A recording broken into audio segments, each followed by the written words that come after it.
अस्सलाम वालेकुम व्यूअर्स, मैं मुज़म्मिल अवान एक बार फिर आपकी खिदमत में हाजिर हूँ। आज का जो व्लॉग है वो सियालकोट में जो ज़िमनी इलेक्शन हुआ PP38 में, जिसमें नून लीग को शिकस्त हुई और कोई ये तसव्वुर नहीं कर रहा था, कोई ये सोच नहीं रहा था कि मुस्लिम लीग नून को अपने हलके में डेंट पड़ेगा और इतने ज़ोरदार किस्म के जो है वो आफ्टर शॉक्स लगेंगे। नून लीग की जो शिकस्त है इस हल्के में, इसको भी आज डिस्कस करते हैं। और पाकिस्तान तहरीक इंसाफ ये नशस्त कैसे जीती, कैसर इकबाल बरियाल साहब जो इस हल्के के कैंडिडेट थे, उनके कागजात नामजदगी मुस्तरद होने के बाद सिर्फ इस बुनियाद पर मुस्तरद हुए कि उनके पास दोहरी शरीयत थी, और दोहरी शरीयत की बुनियाद के ऊपर जो उनके कागजात नामजदगी चैलेंज हुए थे इलेक्शन कमीशन ऑफ पाकिस्तान में। इस तरह अगर डिस्कस किया जाए तो उनकी जगह जो कवरिंग कैंडिडेट थे, एहसन सलीम बरियार साहब, जो 25 साल नौजवान हैं, बड़े यंगस्टर हैं, जिन्होंने इस इलेक्शन में, ज़िमनी इलेक्शन में, बाई इलेक्शन में मुस्लिम लीग नून के ताकतवर उम्मीदवार, जो जिसको आप कह सकते हैं कि बहुत स्ट्रांग कैंडिडेट थे, तारिक सुबानी साहब, उनको शिकस्त दी। देखें, इस हलके के अंदर जो ज़िमनी इलेक्शन हुआ, इसके बैकग्राउंड को समझने की ज़रूरत है। ये भी बताऊंगा कि नून लीग इस हलके में क्यों हारी, PTI किस तरह जीती, और इस हलके में कौन सी जो शख्सियत हैं उन्होंने पाकिस्तान तहरीक इंसाफ की जीत में अपना कलीदी किरदार अदा किया। ये सब पॉइंट्स जो हैं वो आज मैं आपके सामने डिस्कस करूंगा। इस हलके में सबसे पहले जो ओवरऑल अगर हम वोट्स की बात कर लें, जो ज़िमनी इंतखाबात में अमूमी तौर पर जो टर्न आउट होता है, उसके हवाले से जो PP38 में जो ज़िमनी इलेक्शन हुआ, इसमें जी पाकिस्तान तहरीक इंसाफ के जो कैंडिडेट थे, एहसन सलीम बरियार साहब, उन्होंने 60,588 वोट हासिल किए। और मुस्लिम लीग नून के जो तारिक सुबहानी साहब थे, उन्होंने जी 53,471 वोट हासिल किए।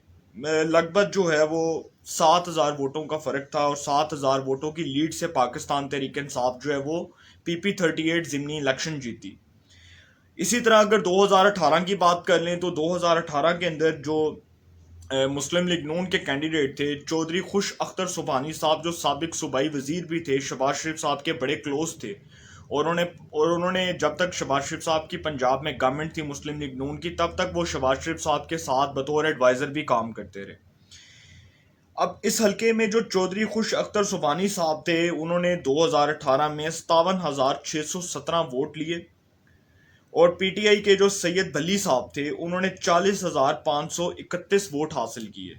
लगभग जो है वो 17,000 वोटों का जो है वो फर्क था इस हलके में 2018 में। अब जो टर्न आउट की बात की जाती है, अमूमी तौर पर ज़िमनी इंतखाबात में टर्न आउट बहुत कम देखने को मिलता है, खास करके जो सूबाई असम्बली की नशस्त होती है उसमें तो टर्न आउट बहुत कम होता है। ये जो सूबाई असम्बली की नशस्त थी, इसमें टर्न आउट भी अच्छा खासा रहा, क्योंकि अगर हम ज़िमनी इलेक्शंस की बात करें तो ज़िमनी इलेक्शंस में अमूमी तौर पर टर्न आउट इतना ज़्यादा नहीं होता।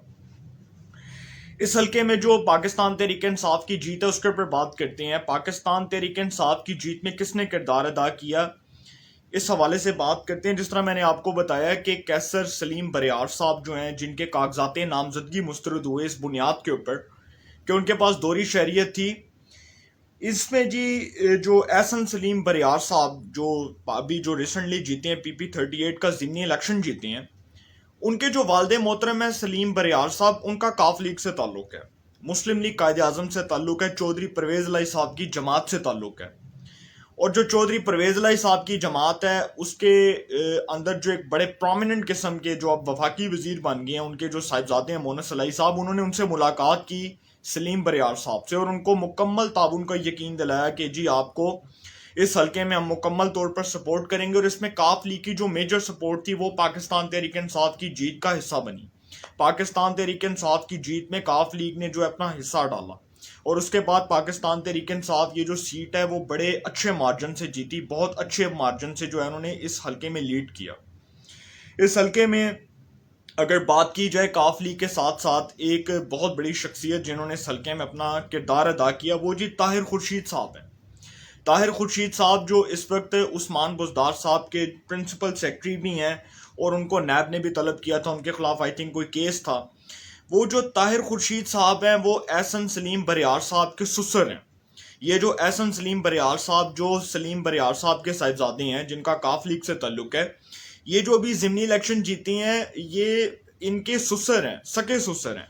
एहसन सलीम बरियार साहब के, ताहिर खुर्शीद साहब जो इस वक्त उस्मान बुज़दार साहब के, साईं उस्मान बुज़दार साहब के प्रिंसिपल सेक्रेटरी भी हैं, वो जी उसमें उन्होंने भी अपना कलीदी किरदार अदा किया। इसी तरह ये जो ताहिर खुर्शीद साहब हैं, इनके बारे में कहा जाता है कि जब उनको ये इल्म हुआ कि एहसन सलीम बरियार साहब को टिकट दिया जा रहा है बतौर कवरिंग कैंडिडेट, क्योंकि देखें ना, अमूमी तौर पर ऐसा होता है कि कोई भी कैंडिडेट जब इलेक्शन लड़ता है, बाई इलेक्शन लड़ता है या कोई जनरल इलेक्शन लड़ता है, तो अगर उसके नॉमिनेशन पेपर्स जो हैं वो रिजेक्ट हो जाते हैं तो उसकी जगह कोई ना कोई कवरिंग कैंडिडेट होता है। जिस तरह दानियाल अजीज साहब को, तलाल चौधरी साहब को सुप्रीम कोर्ट ऑफ पाकिस्तान ने डिस्क्वालीफाई किया, उनके खिलाफ एक फैसला आया। तलाल चौधरी साहब तो खैर 2018 के इलेक्शंस के बाद हुए थे। दानियाल अजीज साहब जिस तरह उनके ऊपर एक केस चल रहा था, उन्होंने तौहीन अदालत की थी और उनको जो है सुप्रीम कोर्ट ऑफ पाकिस्तान ने अपने एक डिसीजन के मुताबिक डिस्क्वालीफाई किया। उसके बाद उनकी उनकी जगह उनकी जो एहलियां हैं वो कवरिंग कैंडिडेट के तौर पर नारोवाल से ज़िमनी इलेक्शन लड़ी और बड़े अच्छा मार्जिन से जीती। इसी तरह ताहिर खुर्शीद साहब जो हैं, उन्होंने पाकिस्तान तहरीक इंसाफ की जीत में भी अपना किरदार अदा किया। जहां पर मोनस अलाई साहब ने किया, परवेज अलाई साहब ने किया, वहीं पर ताहिर खुर्शीद साहब ने भी कर दिया। ताहिर खुर्शीद साहब ने जी वहाँ पर रोड्स को जो है वहाँ पर साफ़ करवाया, वहाँ पे जो कच्चे मकान है वहाँ पर जो उनकी तामीर का ऐलान किया, वहाँ पर लोगों को फंड्स देने की बात की। और ज़ाहिर सी बात है वो कौन से अपने उन्होंने जेब से देने थे, वो भी उस्मान बुज़दार साहब की जेब पे डाका डाल के या पंजाब हुकूमत का जो सरकारी खर्चा होता है उसकी बुनियाद पर ही देने थे। वो कौन सा उन्होंने अपनी जेब से देने थे। इसमें जी नून लीग को शिकस्त क्यों हुई, देखें जी तारिक सुबहानी साहब नो डाउट एक बहुत अच्छे कैंडिडेट हैं और ये जो सुबहानी ख़ानदान है इसका सियालकोट के अंदर एक बड़ा अच्छा खासा मुकाम भी है और सियासी लिहाज से देखा जाए तो ये बड़ा पॉलिटिकली स्ट्रांग भी है। चौधरी अरमगान सुबहानी साहब जिन्होंने 2018 के आम इंतखाबात में फिरदौस आशिक अवान साहिबा को शिकस्त दी थी, बड़े अच्छे मार्जिन से शिकस्त दी थी, नून लीग के टिकट के ऊपर वो मेंबर बने नेशनल असम्बली के, वो भी हैरान रह गए कि नून लीग क्यों हार गई। और चौधरी खुश अख्तर सुबहानी साहब अगर इस हल्के में होते तो एहसन सलीम बरियार साहब की इतनी जुर्रत ना होती कि वो इतना वोट ले सकते, क्योंकि वो एक कहते हैं ना कि पावे वाला और जिगरे वाला सियासतदान था, जिसके बारे में मशहूर था कि वो अगर अपने हल्के में भी जाता था ना, रात के टाइम भी जाता था, तो उसने कभी भी वीआईपी प्रोटोकॉल के साथ जो है अपने हल्के में सफ़र नहीं किया।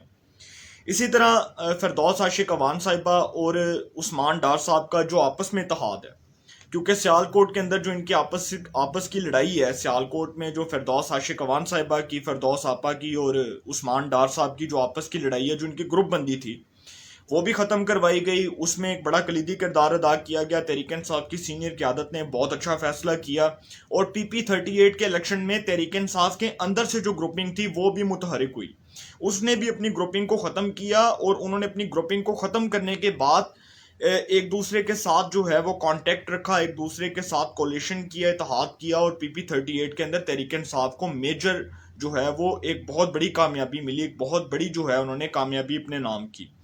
इसी तरह अगर बात की जाए तो नून लीग की शिकस्त की जो सबसे बड़ी वजह है वो शहबाज शरीफ साहब की अदम मौजूदगी, हमजा शहबाज साहब की अदम मौजूदगी। शहबाज शरीफ साहब जो इस वक्त पार्टी के प्रेसिडेंट हैं, पार्टी के सरबराह हैं, जब वो ज़िमनी इलेक्शन में नहीं गए, उनका इंटरेस्ट जो है वो डेवलप नहीं हुआ, उनकी अदम मौजूदगी एक बहुत बड़ी वजह बनी। हमजा शहबाज साहब ने जो है वो नहीं किया। मरीम नवाज साहिबा को अल्लाह ताला से दे, इस वक्त जो है वो उन्होंने अपने आप को घर में आइसोलेट किया हुआ है, क्वारंटाइन किया हुआ है। वो कोरोना वायरस से अल्लाह ताला उनको सेहत याब करे, जल्द अज जल्द जो है सेहत अता करे।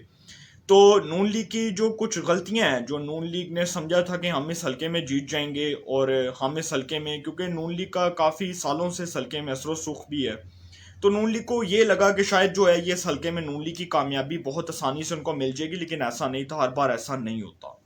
नून लीग की जो कुछ गलत पॉलिसीज़ हैं उसकी वजह से नून लीग को यहाँ पर ज़िल्लत आमेर शिकस्त का सामना करना पड़ा और नून लीग को इस हल्के में अपनी शिकस्त से सबक सीखना चाहिए और हार जीत खेल का हिस्सा है। लिहाजा जितने भी पॉइंट्स थे वो मैंने आपके साथ डिस्कस किए। पाकिस्तान तहरीक इंसाफ के जो नौजवान कैंडिडेट हैं एहसन सलीम बरियार साहब, उनको कामयाबी पर मुबारकबाद पेश करता हूँ और उम्मीद करता हूँ कि वो अपने हलके के लिए जो है वो इसी तरह काम जारी रखेंगे, अपने हलके के लिए मेहनत और लगन से काम करेंगे, अपने हलके के लोगों के मसाइल को, तरक्याती कामों के हवाले से जो है वो लम्हा ब लम्हा उनको अपडेट्स मिलती रहेंगी और वो अपने हलके में मसाइल को उजागर करने के लिए अपना भरपूर किरदार अदा करेंगे। इंशाल्लाह फिर मुलाकात होगी। अपना बहुत ख्याल रखिएगा। अल्लाह ताला आप सबको खुश रखे। मुल्क पाकिस्तान पे अपना खास करम फरमाए।